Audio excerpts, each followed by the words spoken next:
इतनी अच्छी सुगंध।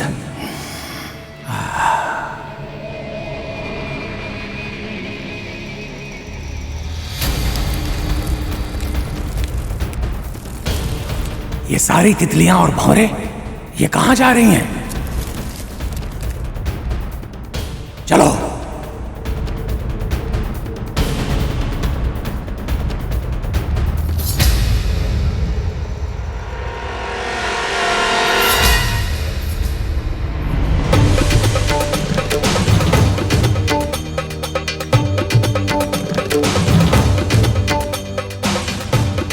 लगता है ये वही मनोहरी स्त्री है जिसके विषय में वो देव ऋषि नारद बोल रहा था।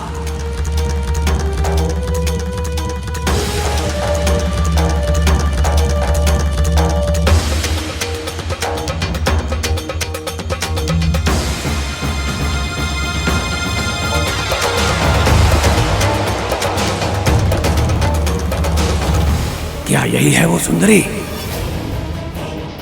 इसी से आ रही है सुगंध। गौर वर्ण की त्वचा, इतने लंबे घने बाल, सचमुच पीछे से देखने पर भी इतने आकर्षण का आभास हो रहा है, तो सामने से कैसी दिखती होगी ये?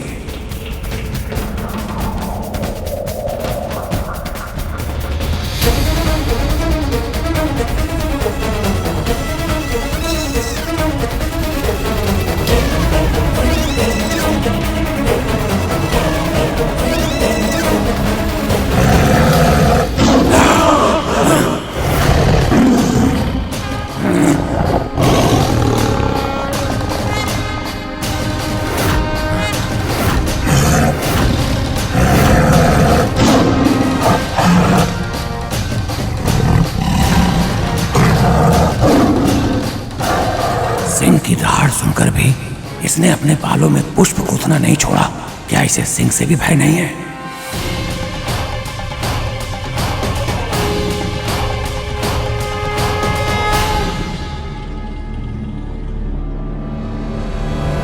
शक्ति रूप महिषासुर मर्दिनी हेमा कात्यायनी, नारी का आदर्श प्रतीक, सूर्य की तरह चमकता हुआ मुख, यह अद्वितीय सुंदरता, ये स्त्री तो सचमुच अद्भुत है। घातिनी हेमा तू ही दानव घातिनी।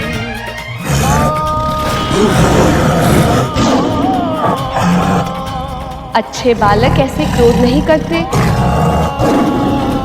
इस स्त्री ने तो इतने भयानक सिंह को भी पालतू बनाया हुआ है। कौन है आप सब? क्या चाहिए मुझसे? क्यों आए हैं यहाँ? आपको हमारे साथ चलना होगा। त्रिलोक विजयी, स्वर्ग के स्वामी, महाशक्तिशाली महाराज महिषासुर आपसे विवाह करना चाहते हैं।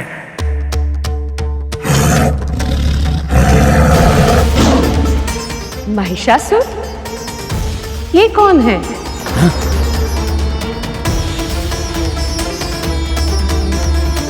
तुम पूरी तरह से अज्ञानी हो या किसी और संसार से आई हो कि तुम्हें असुरराज महिषासुर के बारे में भी नहीं पता। उनका नाम सुनते ही तो बड़ी बड़ी राजकुमारियां भी भय से कांप उठती हैं। इतने पराक्रमी है वो कि उन्होंने स्वयं नारायण को भी पराजित कर दिया है। अरे अरे, बस बस बस। तुम्हारा ये व्यर्थ प्रलाप सुनकर तो मेरा सिंह भी उबासियां मार रहा। तो फिर ऐसे व्यक्ति में मुझे रुचि कैसे हो सकती है भला? जाओ, कह दो अपने महाराज से कि मुझे उनसे विवाह स्वीकार नहीं। हमारे स्वामी का प्रस्ताव अस्वीकार करने का साहस भी कैसे किया तुमने?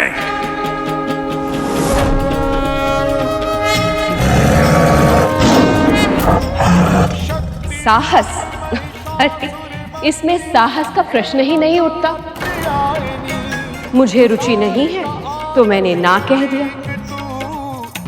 अब तुम्हारे महाराज ने स्वयं देवराज इंद्र को पराजित किया है या स्वयं नारायण को पराजित किया है, मुझे इससे कोई अंतर नहीं पड़ता।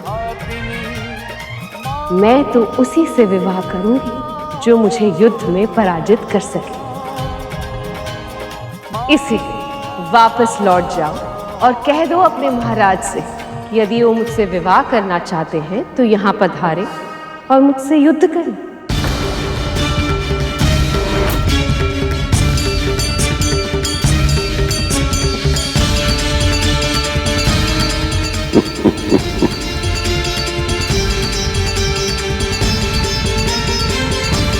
पिताश्री, युद्ध तो परिहास का विषय नहीं है, तो फिर आप हंसे क्यों पिताश्री?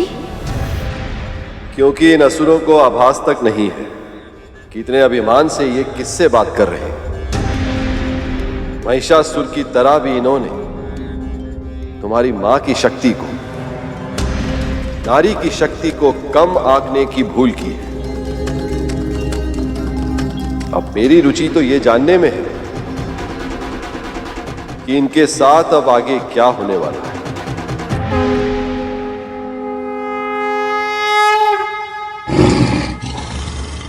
साधारण स्त्री हो तुमसे युद्ध करने के लिए हमारे स्वामी को आने की आवश्यकता नहीं है, उसके लिए मैं ही पर्याप्त हूं। और मुझे तुमसे युद्ध करने की आवश्यकता नहीं, तुम्हारे लिए तो मेरा सिंहराज ही पर्याप्त है।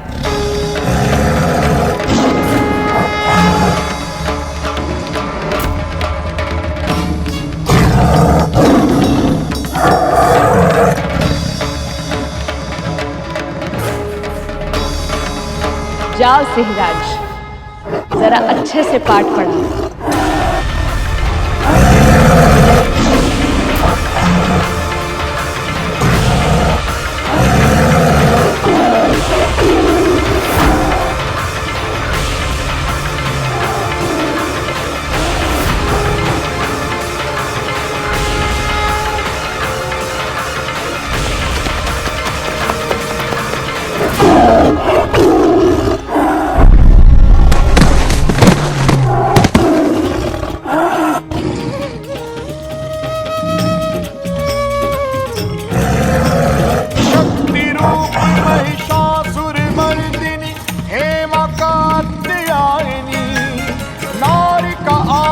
प्रतीक तू ही जगत की जननी है माँ, तू ही दानव घातिनी है माँ, तू ही दानव घातिनी।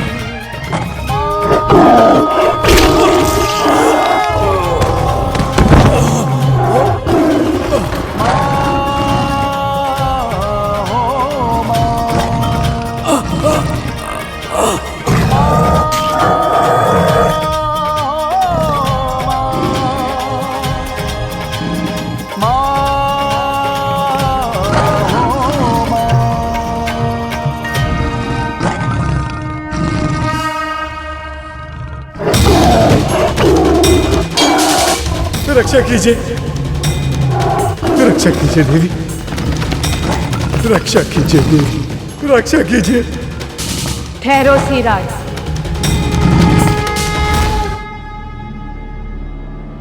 जाओ सैनिक और ये संदेश पहुंचा दो अपने महाराज को कि यदि वो मुझसे विवाह करना चाहते हैं तो यहाँ आए और मुझसे युद्ध करें।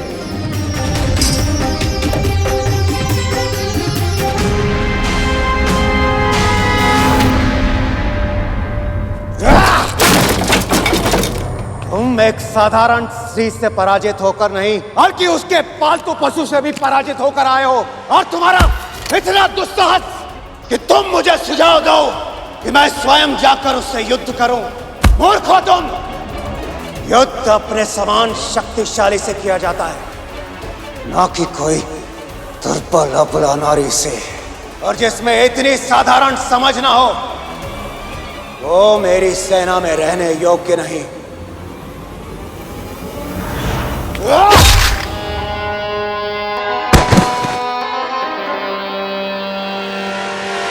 विंध्याचल के लिए कूच करने की तैयारी करो। अब तो उस स्त्री को मैं अपनी पत्नी बनाकर ही रहूंगा, प्रेम से नहीं तो बल से ही सही। हे प्रभु, ऐसे दुर्वचन तो सुनना भी पाप है। केवल मां के बारे में ही नहीं, किसी भी स्त्री के बारे में कोई भी पुरुष ऐसी इसे घिनौनी सोच कैसे ला सकता है?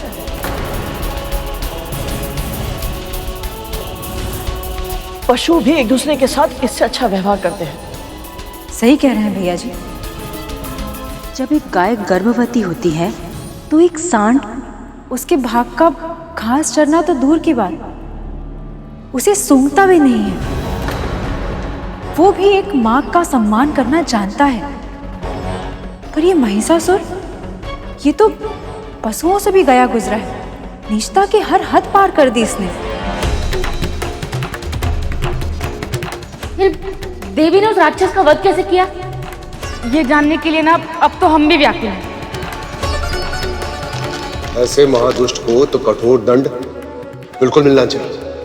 उसका दंड तो ऐसा होना चाहिए कि ऐसा दुष्कर्म करने से पहले उसके मन में विचार बार बार, और यदि ऐसा कर्म करने का विचार आए तो दंड के बारे में सोचकर उसका हृदय ऐसे कांप जाए। मां भगवती की कृपा से।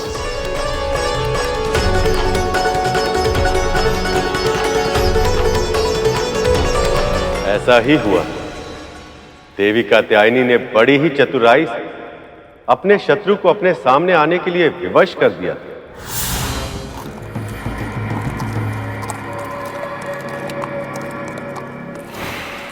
पापी का अंत सुनो, पापी का अंत अब। काल आए और इसे दबोच ले। बहुत अभिमान है इस दुष्ट को, बहुत बुरी मृत्यु मिले तुझे। तुम तुच्छ स्त्रियों के लिए मेरे पास कोई समय नहीं, अन्यथा मुझे दुर्वचन कहने वाले इस मुख को काट कर शीश से अलग कर देता। कौन है ये स्त्रियां? महाराज महिषासुर के भोग का साधन थी ये स्त्रियां। अब मान लो कि कंकड़ पत्थर से अधिक और कुछ नहीं है।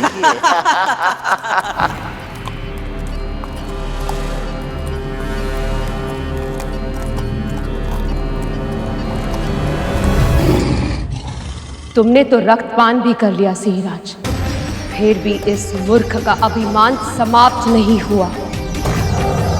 पर अब इसे दंड देने का अवसर आ गया है।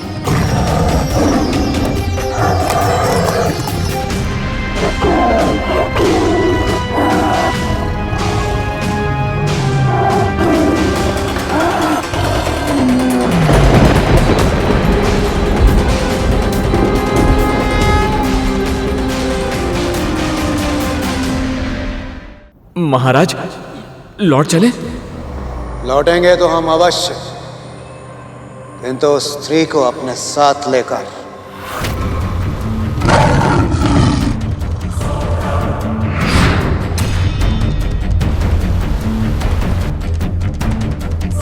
कहां गई? भाभी तो यही थी।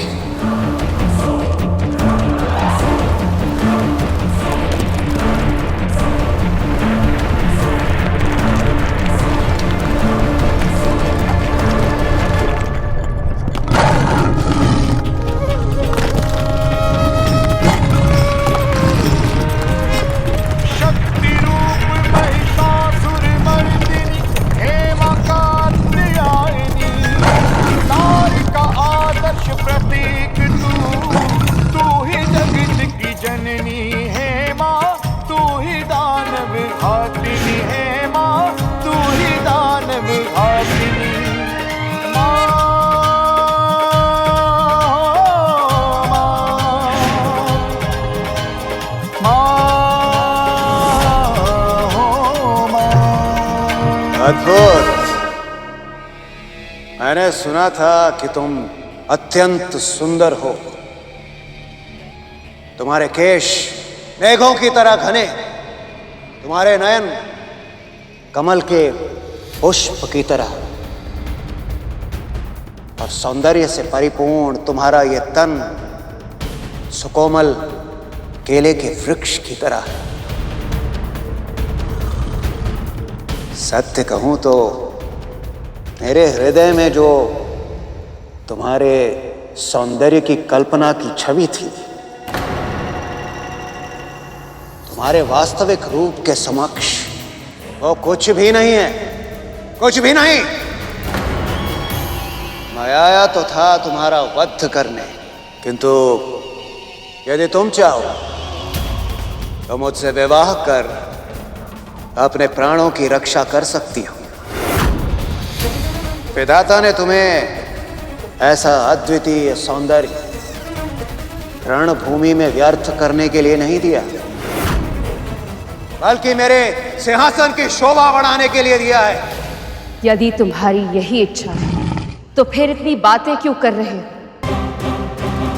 मुझसे युद्ध करके मुझे पराजित क्यों नहीं करते?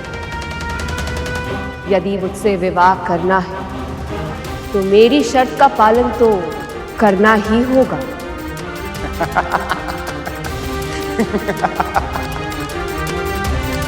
कोमल पुष्प अग्नि से भिड़ा नहीं करते सुंदरी।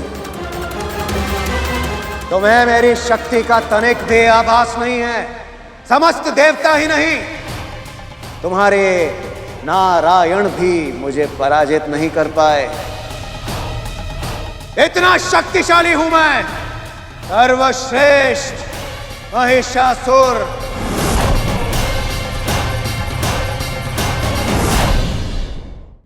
तो फिर अपनी शक्ति का अनुचित प्रयोग क्यों करता है तू? क्यों स्त्रियों का हरण करता है, उन्हें सताता है और फिर उनके साथ दुराचार करता है? अरे मूर्ख, स्त्रियों का अपमान करते समय तुझे इतना भी स्मरण नहीं रहता कि तू खुद एक स्त्री से ही जन्मा हुआ है। हे अज्ञानी, जो मात्र भक्ति का अपमान करता है वो माता के हाथों ही मारा जाता है। तू भी मारा जाएगा। अपना नारे बंद कर, अपना अनर्गल प्रलाप। त्रिलोक विजेता महिषासुर हूं मैं। यदि तू ठीक से नहीं मानी तो इन्हीं सुंदर केशों से घसीट कर ले जाऊंगा तुझे मैं यहां से।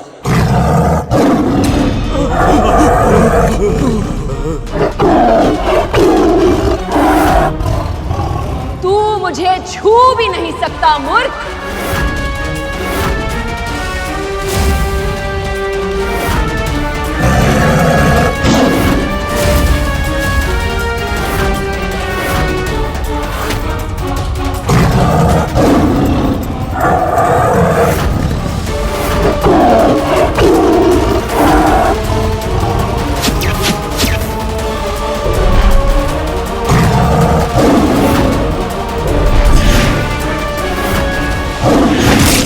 सिंहराज,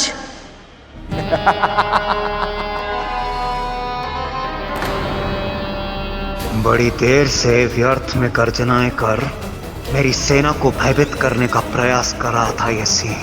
अपने बाणों से मैंने इसके मुख को सदा सदा के लिए बंद कर दिया।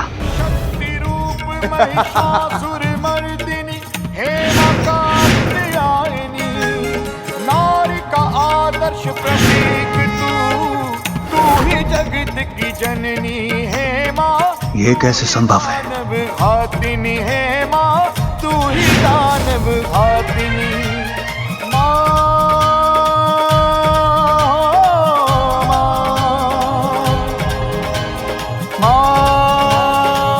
प्राण लेने वाले से रक्षा करने वाला सदैव बड़ा होता है महिषासुर।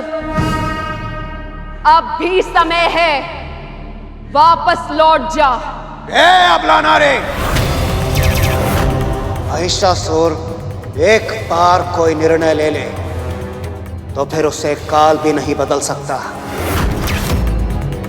सेना आक्रमण!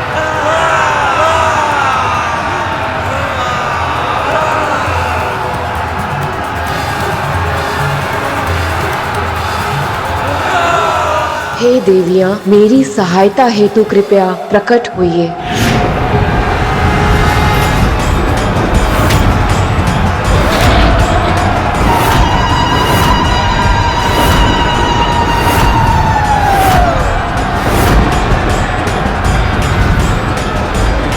जिस जिसका आवाहन कर सकती हो कर लो स्त्री।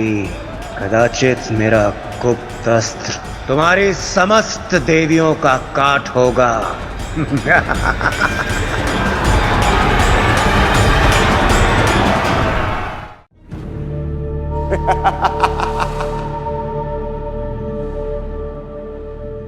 ये तो दुर्बल स्त्रियों की सेना है।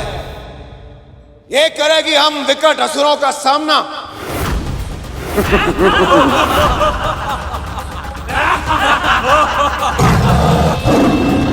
चूड़ी पहनने वाले हाथ केवल करछी और बेलन चलाने के लिए होते हैं, ना कि अस्त्र उठाने के लिए।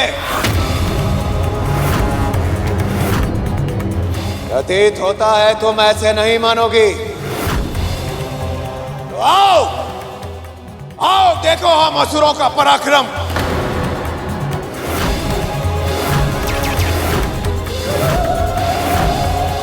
सेना आक्रमण!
इतनी विशाल सेना का अंत इतनी शीघ्र, ये कैसे संभव है?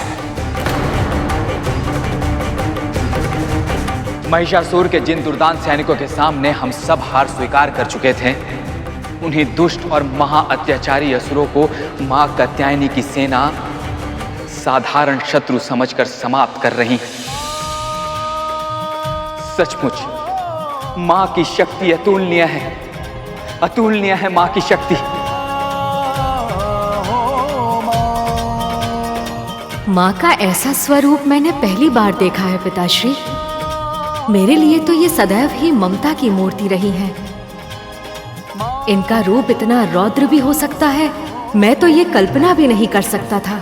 जब मानव धरती पर किसान बनकर कुदाल चलाता है तो वो अन्न उपजाती है, और जब मानव उसी धरती पर शोषण की सीमा तक दोहन करता है तो वही धरती भूचाल लाकर एक ही क्षण में मानवों को धराशाही कर देती है।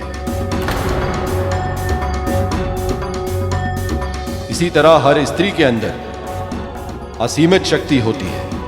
आवश्यकता और समय के अनुसार तो उसका रूप सृजनात्मक और सहंकारी भी हो सकता है।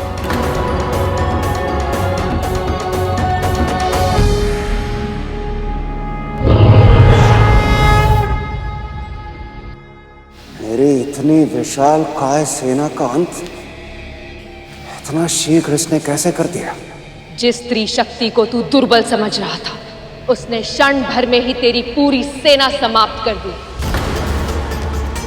करछी और बेलन थामने वाले हाथों के सामने तेरे विकट असुर योद्धा सूखे पत्तों की तरह भूमि पर ढेर हो गए।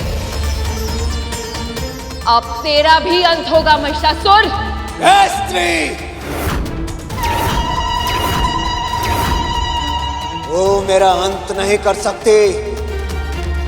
मैं महिषासुर, मैं करूंगा तेरे अभिमान का अंत। तूने अपना शक्ति प्रदर्शन कर लिया, अब देख मैं दिखाता हूं तुझे अपनी शक्ति।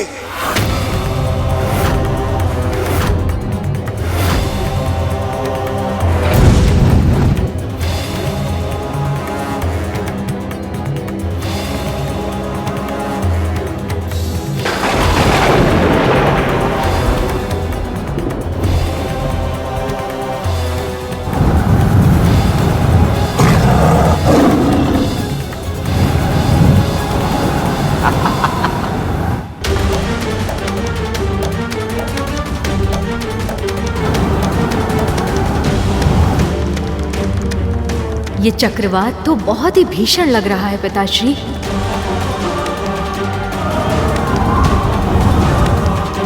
ये कितना भी भीषण ही क्यों ना हो गणेश, पर तुम्हारी मां के क्रोध से इस संसार में कुछ भी भीषण नहीं हो सकता, कुछ भी नहीं।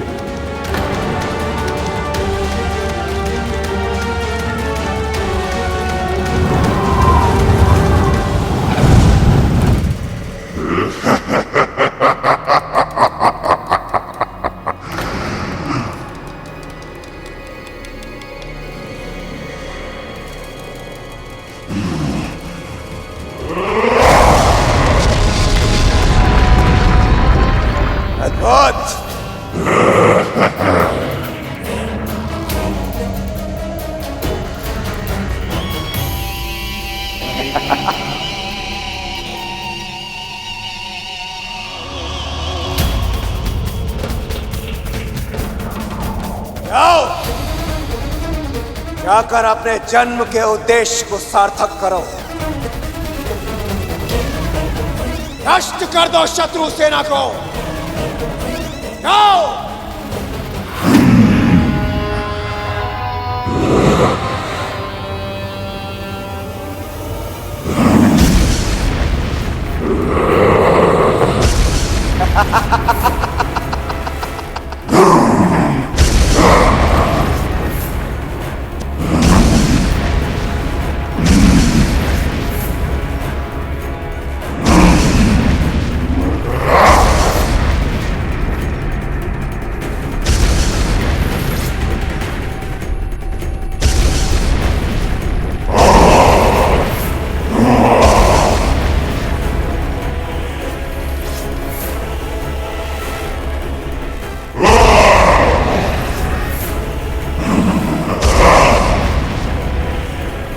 उसे नहीं,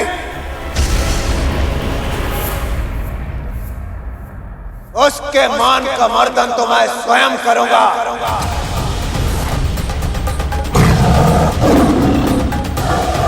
जाओ।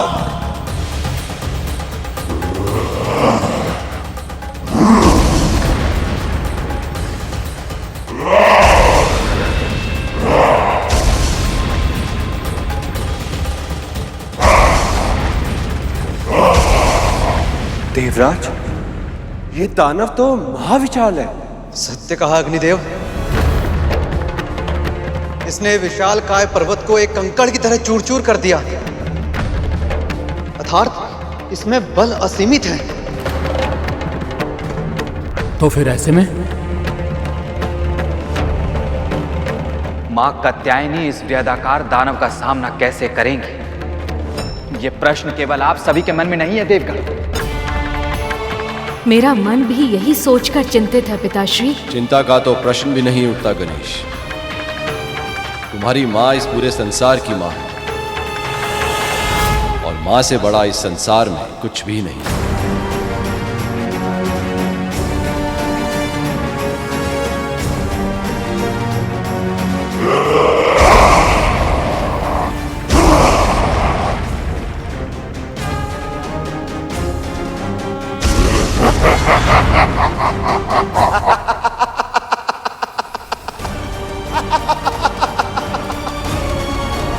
ये स्त्री सेना तो भयभीत होकर लुप्त हो रही है।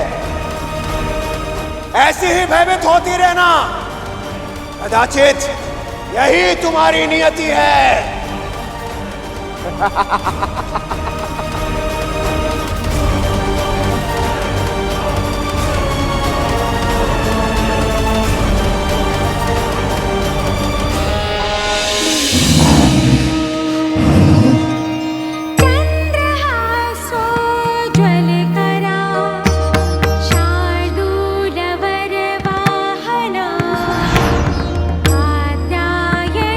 शुभम दैत्या देवी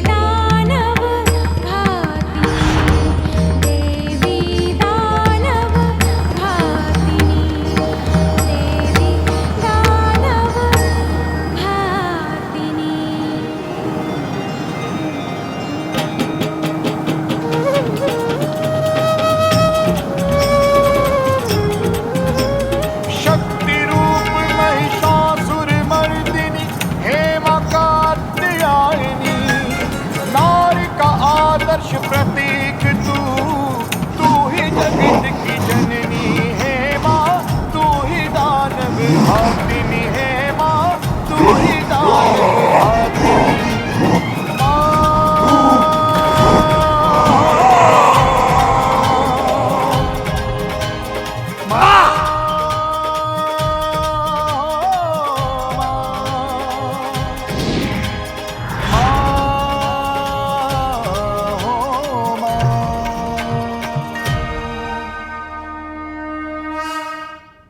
छली माया रच रही है। यदि साहस है तो वाह, आकर युद्ध कर महिषासुर से। कदाचित तू ऐसे नहीं मानेगी।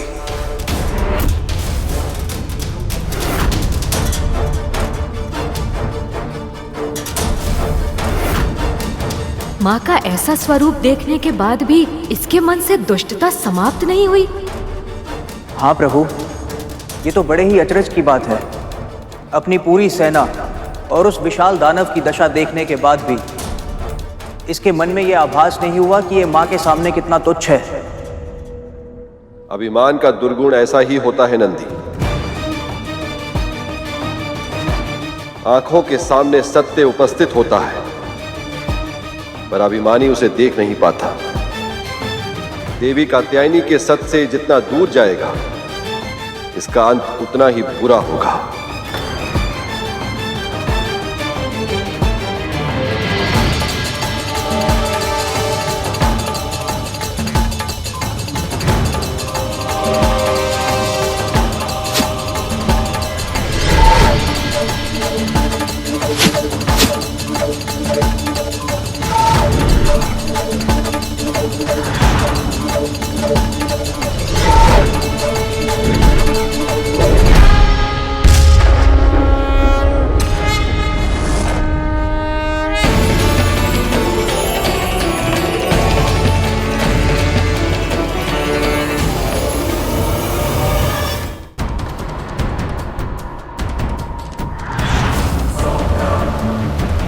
धनुष बाण चलाने में तो सिद्ध है, किंतु भाला कैसे चलाएगी?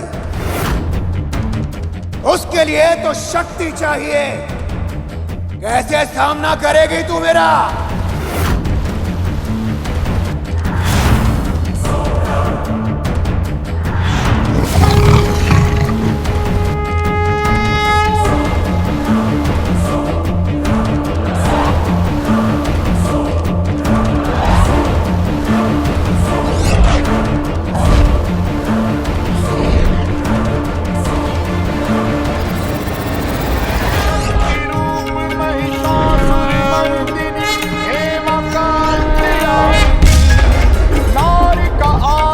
प्रतीक तू ही जगत की जननी है माँ, तू ही दानव घातिनी है माँ, तू ही दानव घातिनी। असंभव, कैसी माया है और ये ऐसी माया कैसे रच रही है?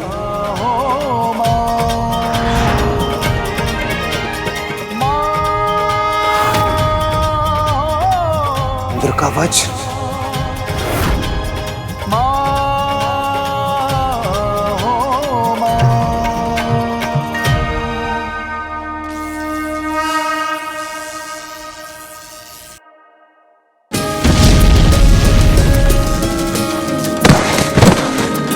दुर्गमा दुर्गमा लोका दुर्गमात्म स्वरूपिणी, दुर्गमार्ग प्रदा दुर्गम विद्या दुर्गमाश्रिता, दुर्गम ज्ञान संस्थाना दुर्गम ध्यान भासिनी, दुर्गमोहा दुर्गमदा दुर्गमार्ग स्वरूपिणी, दुर्गमा सुर सहंत्री दुर्गमा योगदारिणी। मेरे सभी अस्त्र व्यर्थ हो रहे हैं। ये क्या हो रहा है मेरे साथ और कैसे?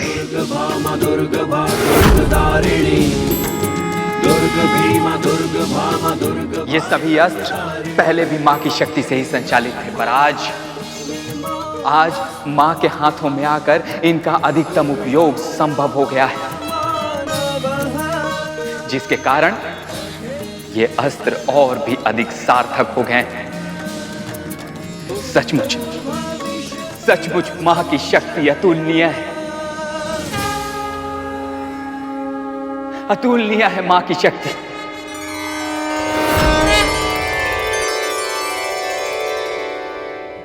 कैसे संभव है ये?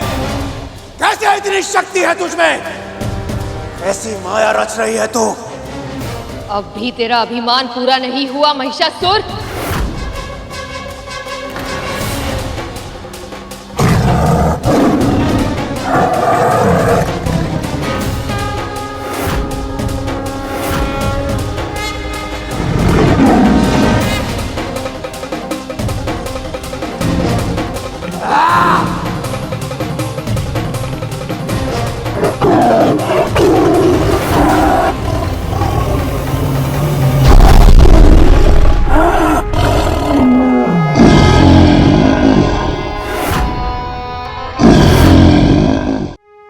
दिखाता हूं तुझे महिषासुर का असली रूप।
महिषासुर के विनाश का समय निकट आ गया है। दया कीजिए माँ और इस संसार को इस पापी के अत्याचारों से मुक्ति दिलाइए।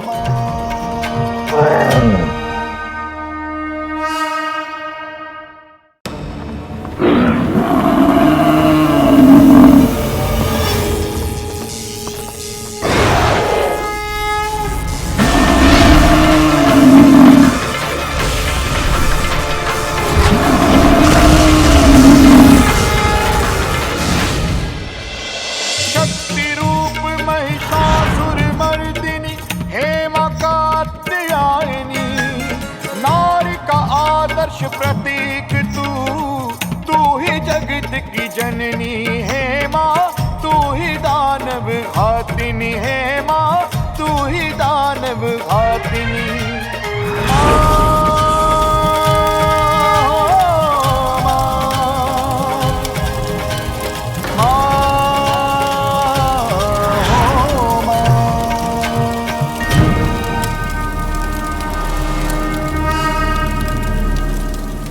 आप माँ माँ माँ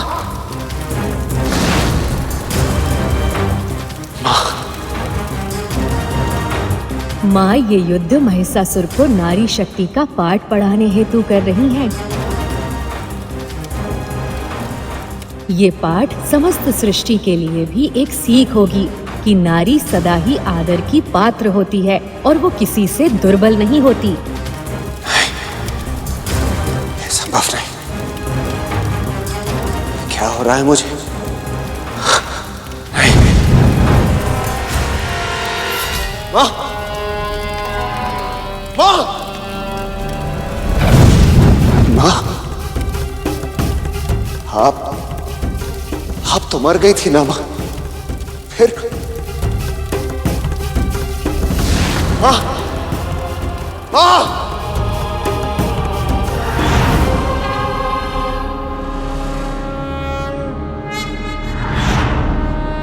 तो ये तुम्हारी माया है। मारना चाहती हो तुम मुझे। किसी निहत्थे पर कायर वार करते हैं महिषासुर। एक स्त्री कायर नहीं होती, बस वो न्याय करना चाहती है।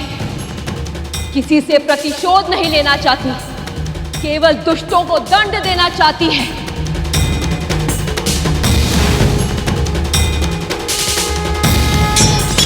ले तलवार उठा महिषासुर और अपने पापों के दंड भोगने के लिए तैयार हो जा।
मां कात्यायनी ने यह सिद्ध कर दिया कि ये साक्षात शक्ति हर स्त्री में इन्हीं का अंश। अब महिषासुर को पता चलेगा कि वह किसका अपमान करने का प्रयत्न कर रहा था।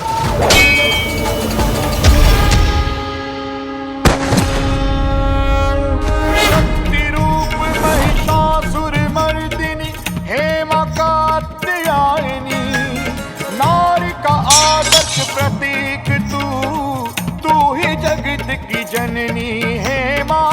तू ही दानव घातिनी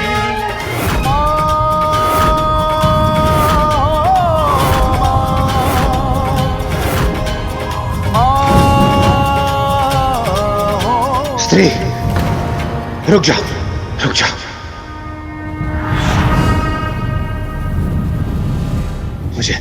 मुझे क्षमा कर दो, क्षमा कर दो मुझे देवी, मुझे क्षमा कर दो। यदि इसी बुद्धि का उपयोग तूने समय पे किया होता तो आज तेरी ये दशा नहीं होती महिषासुर। परंतु अपने अभिमान के अंधकार में तू इतना चूर था कि तूने अपने गुरु का सुझाव भी नहीं माना था। और अब बहुत देर हो चुकी है, तेरे पाप क्षमा करने योग्य नहीं है। नहीं, रुको।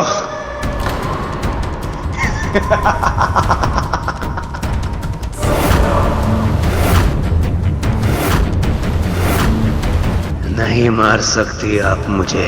मुझे ब्रह्मदेव का वरदान प्राप्त है, कोई नहीं मार सकता मुझे। महिषासुर को कोई नहीं मार सकता। तूने अपनी मृत्यु स्वयं चुनी है दुष्ट। स्मरण कर, क्या कहा था तूने वरदान मांगते समय? कि कोई भी देवता, यक्ष, गंधर्व, किन्नर, कोई भी पशु पक्षी, किसी भी प्रजाति का कोई भी पुरुष मेरा वध न कर सके।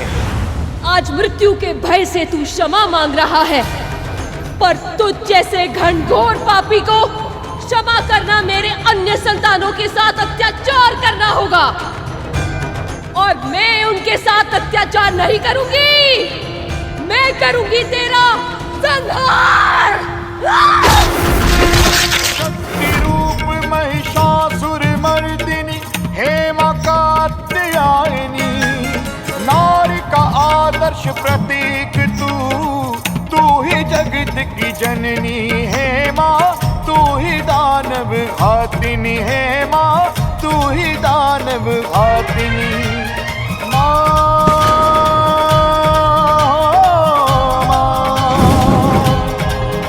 महिषासुर का अंत हो गया। जिसके अत्याचार से सारी सृष्टि कांपती थी, उसका संहार कर दिया मां ने। शक्ति स्वरूपा, न्याय रक्षिका, दुष्ट संहारिणी मां कात्यायनी की, मां कात्यायनी की, मां कात्यायनी की, मां कात्यायनी की, मां कात्यायनी की, मां कात्यायनी की, मां कात्यायनी की, मां कात्यायनी की, मां कात्यायनी की, मां कात्यायनी की।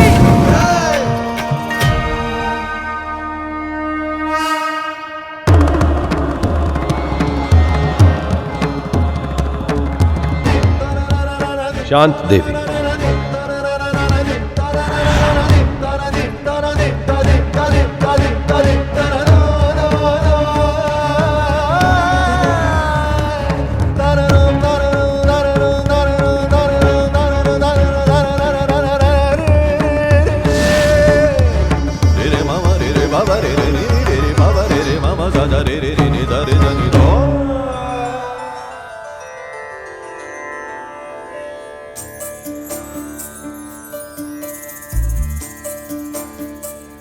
देवी,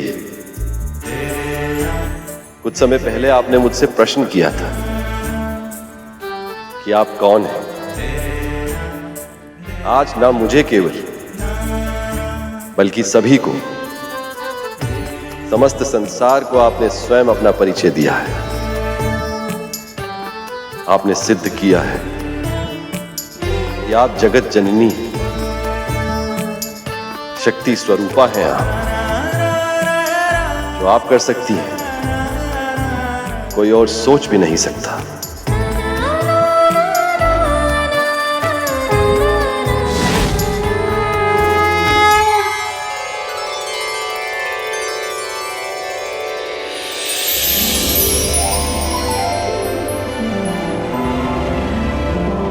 वैसे सृष्टि के संचालन का कार्य तो मेरा है देवी, किंतु आपने मेरा ये कठिन कार्य सरल कर दिया। आपका बहुत बहुत धन्यवाद। मेरे वरदान के कारण ही संसार को इस भीषण संकट का सामना करना पड़ा। आज आपने इस दुष्ट का वध करके संसार को नया जीवन दिया है। इसके लिए मैं आपका कोटि कोटि अभिनंदन करता हूं, धन्यवाद करता हूं।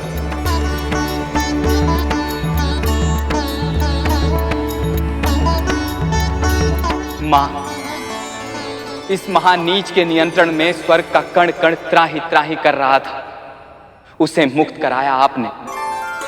मेरी पत्नी शची और सभी स्त्रियों को इस भयानक राक्षस से रक्षा की है। आपका बहुत बहुत धन्यवाद माँ।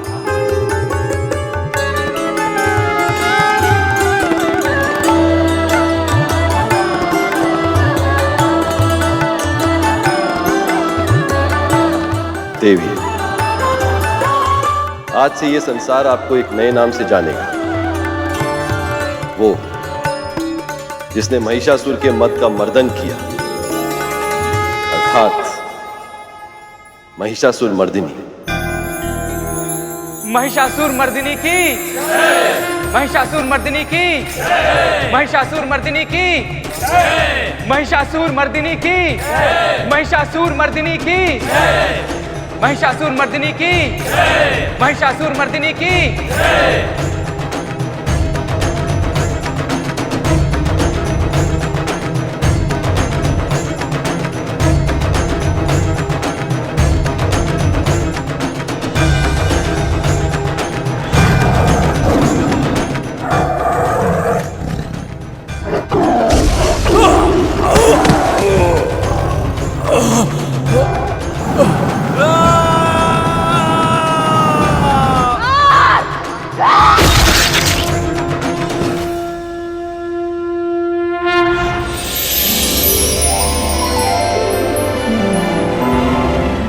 जो भी मेरे इस रूप का ध्यान करेगा वो सदैव संकट से मुक्ति पाएगा।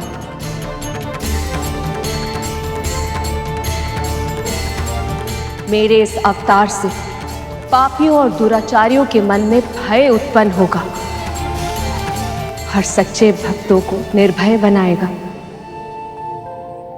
ये मेरा आशीर्वाद है।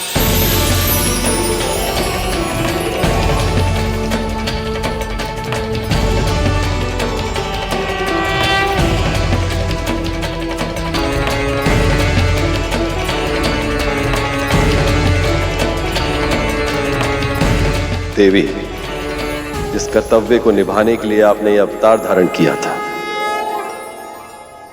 वो अब पूर्ण हो गया है। पर अब आपके इस रूप को देखकर आपके प्रति मेरा प्रेम और अधिक बढ़ गया है।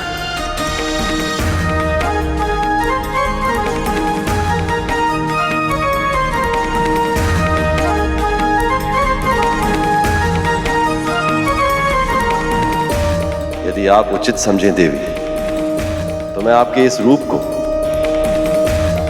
पूर्ण विधि विधान से अपनाना चाहता हूं।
अब आप हमारे संग वापस लौट चले।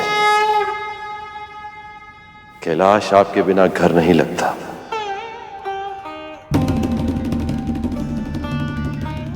आप तो जानती हैं कि आपके बिना मेरी साधना अधूरी है। हाँ माँ, वापस आ जाइए। अब आपके इस पुत्र को, बल्कि नंदी, श्रृंगी और सभी कैलाशवासियों को आपकी स्मृति सता रही है। कैलाश और कैलाश वासियों की स्मृति तो मुझे भी सता रही है गणेश। और वैसे भी एक स्त्री को संसार और घर में चुनने की आवश्यकता नहीं है। यदि एक स्त्री चाहे तो घर के भीतर और बाहर दोनों स्थानों के कर्तव्य निभा सकती है, यदि उसके साथ हो प्रेम और अपने परिवार का साथ।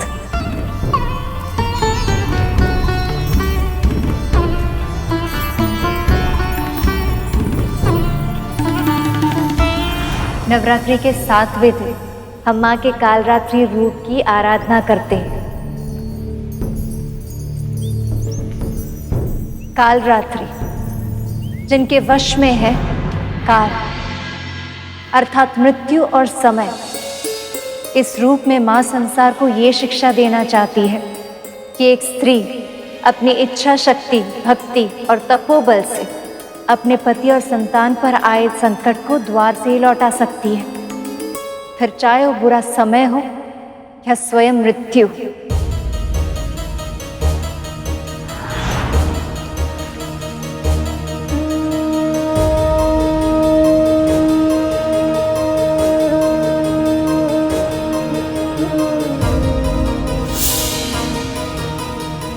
स्वरूप में भयंकर दिखाई देने वाली मां कालरात्रि सदैव शुभ फल ही देती हैं, इसलिए उनका दूसरा नाम शुभमकरी देवी भी है।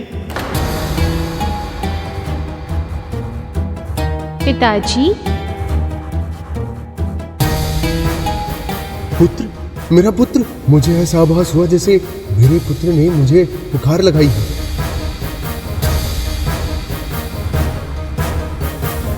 कहीं ये दोनों अपने पुत्र के लौटने का तो नहीं सोच रहे हैं?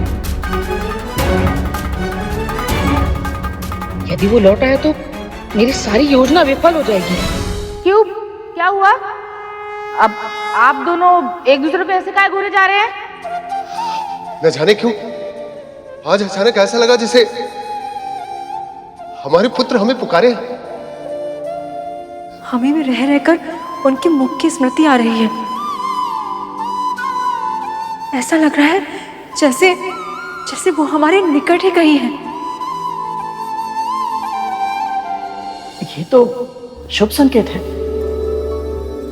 हो सकता है आप दोनों का आभास सही हो और नवरात्रि समाप्त होने के पहले तक वो घर लौट आए।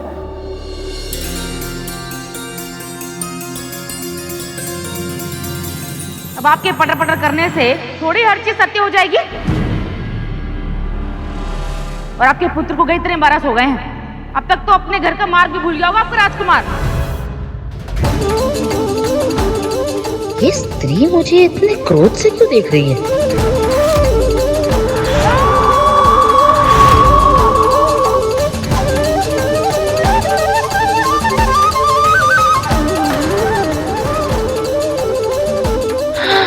और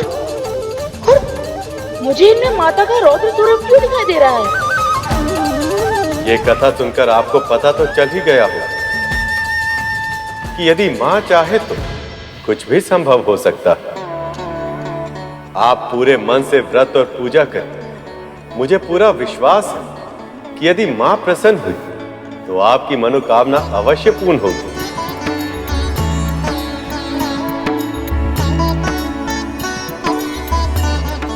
हम भोग का प्रबंध कर लेते हैं।